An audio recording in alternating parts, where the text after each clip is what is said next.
Hey everybody, it's Jason Blaha here, and once again it is time for my client Michelle's vlog, and we have a meet coming up here in a few weeks.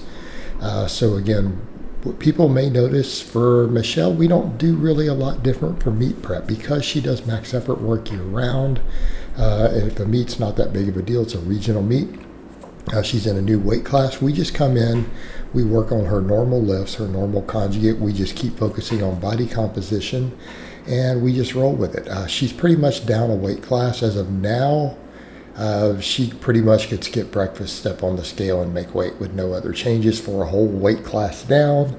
Our strength is still holding pretty good. That was 160 on the bench, in spite of the fact that she's lost like 15 plus pounds. She's lost somewhere between 15 and 20 pounds at this point. Yet we did that. We pulled 315 the other day. So again, we're pretty happy with that. Plus, those lifts are just going to go up once she gets used to being at this lighter body weight. Again, we'll see some good stuff there. All right, one of the other perks of her getting leaner, she's now able to do pull-ups. Plus, her shoulder health is good enough. You know, we've worked on enough stuff she can do this. She was not able to do these previously. She could do chins and things because her shoulders allowed it. It's like she couldn't bench wider, she couldn't incline bench. This is stuff we built her up to, the ability to do. But look at this. Full range of motion, pull-ups, overhand grip. All right. Plus, look at this. We can do the incline now. All right, we're in a good place here. Again, a lot of focus on pecs, though, because, again, pecs are limiting her bench. That's how strong her lats are. She's cranking out sets of 10 on pull-ups. You guys will see her JM presses in a minute. Okay, she has a lat and tricep strength for days. It's been a long, slow process to build the pecs up. Now, some people would say, well, why? Because we've dealt with a lot of shoulder stuff. She could only close grip bench. When she first came to me in her first at least 6 months as my client, she couldn't incline bench and she could only close grip bench. It took us a long time to be able to get to the others. So accordingly, again, pecs have been a little bit of a weak link there. But with consistency, we keep moving forward. All right, again, look at JM presses. Even after losing an entire weight class, she cranks out 85 pounds on these. And notice her range of motion on her JM. She just goes all the way down, keeping the knuckles up. And this is a tricep exercise. All right. Pretty dang strong. That's why I always say if we get her chest big enough, she'll bench over 200.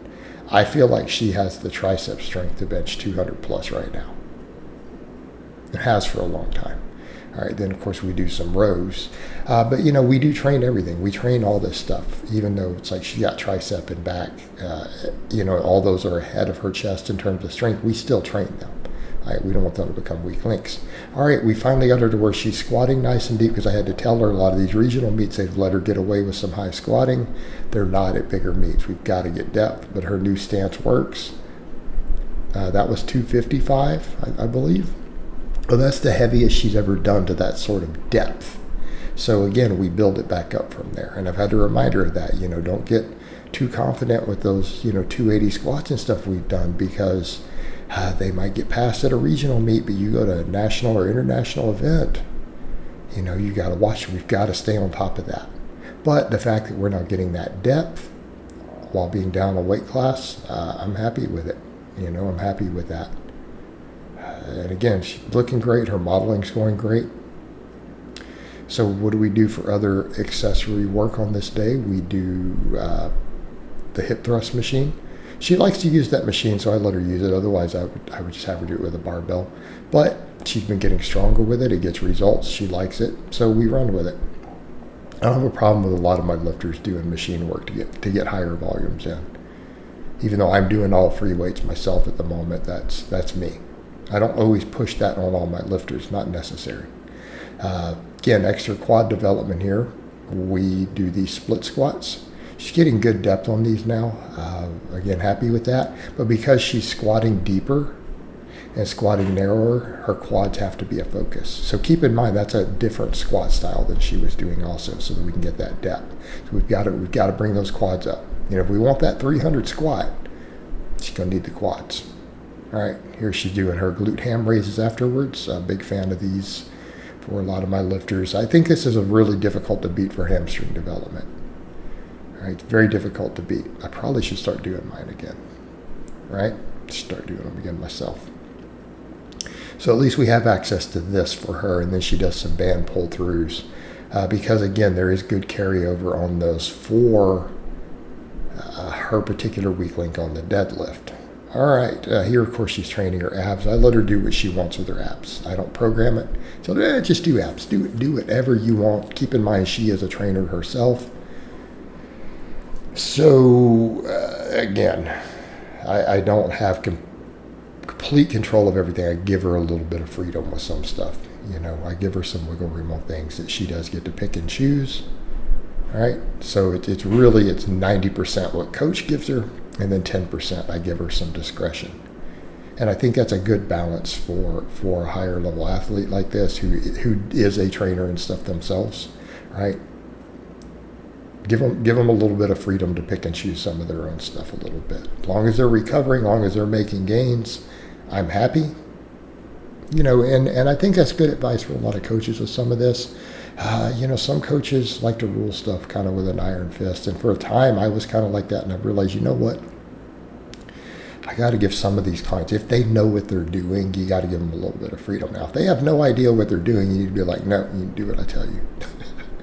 But, she is actually a trainer. So, again, you got to give them a little bit of input, especially on things like that. I let her pick her own ab work. All right, dynamic effort benching. We do sets with wide, medium, close. We rotate the grips. So I showed a wide, and then I showed a close here, so you guys get an idea of the different grips that she uses for these.